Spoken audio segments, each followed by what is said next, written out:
Good evening. This is CTV News for Thursday, February 21st. I'm Patricia Vallone. Thank you for joining us. Well, a Glenarden family has been ripped apart by a fire today.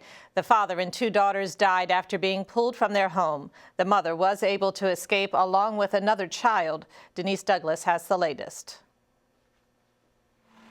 About 4 this morning, Latoya Bowles and her fiance were awakened by the sound of breaking glass. And then a horn from a car. And then we just got up and he saw the fire first. Their neighbor's house here on Leslie Avenue was on fire, so they rushed to call 911. Just a bunch of smoke, and it was really scary because I knew she had children. I see them every day, so it was pretty terrifying. The mother and one child were able to get out. Unfortunately, her husband and 3 daughters had to be pulled out by firefighters. A short time later at the hospital, he, along with the 8- and 4-year-old, were pronounced dead.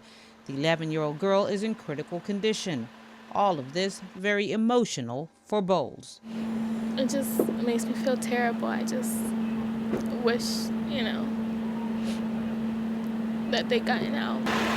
Investigators believe the fire started in the living room. They say the house was under renovation, and they are now searching through the rubble to try and figure out what caused the blaze.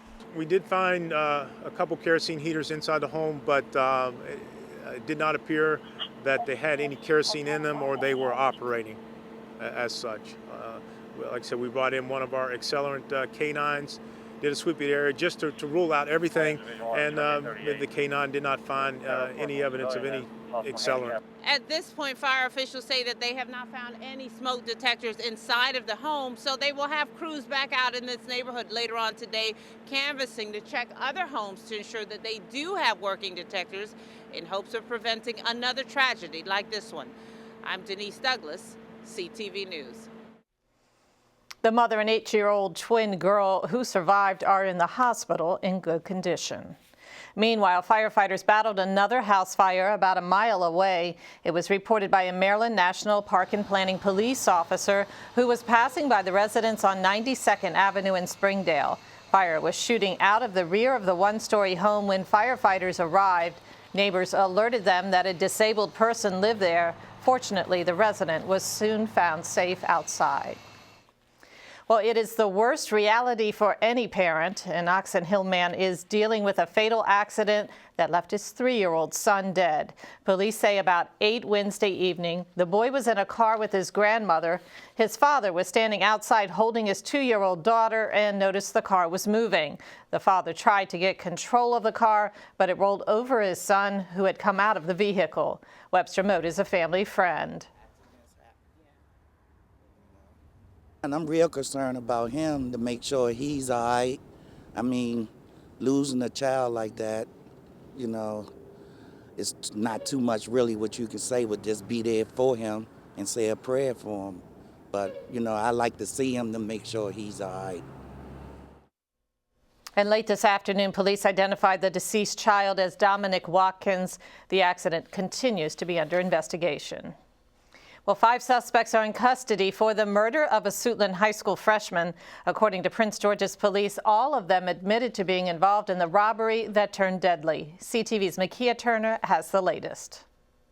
Earlier this week, 15-year-old Charles Walker Jr., who was just a freshman at Suitland High School, was gunned down for a pair of shoes that cost him his life.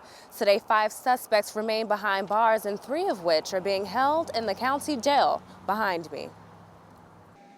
These men, Jermani Whitner, Tavon Williams, Kevin Smith, Derek Green, and Glenn Leach, are allegedly responsible for this. A shockwave of grief that not only hit the community, but the family of 15-year-old Charles Walker Jr. This is his brother. Earlier this week, Prince George's police found Walker suffering from a gunshot wound just footsteps away from his home. Officials say he was robbed on the 28th Avenue in Hillcrest Heights for a pair of shoes that he brought for his girlfriend. Most of these detectives have been up for the last 48 hours. And to be honest with you, most of this department has been up for 48 hours. It's been a trying time for all of us, but they've been relentless.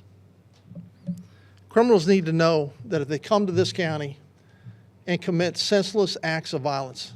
We will find them and we will bring them to justice. Investigators thank the community for stepping forward with numerous tips. Officials say the search for Walker's killer is now over.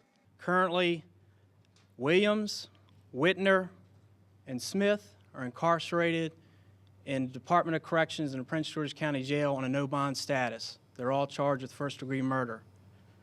Derek Green, there's a warrant on file for his extradition out of Washington, D.C., charging him also here in the county for first-degree murder. Glenn Leach is currently under arrest and being interviewed at D.C. headquarters by Prince George's County detectives, and he is the 5th and final arrest in this case. There are no other suspects or anyone else involved in this murder. Now, Prince George's police are still trying to determine which suspect was the actual shooter, and they are still trying to recover that weapon. Now, all suspects who were riding in a white Ford truck, that truck has been confiscated and is now being processed for evidence. In Upper Marlboro, I'm Makia Turner, CTV News. And just about 24 hours after the incident, 2 more students were shot in Forestville. As the investigation continues, police say they don't believe the 2 are connected. Anyone with information is asked to call Crime Solvers at 1-866-411-TIPS.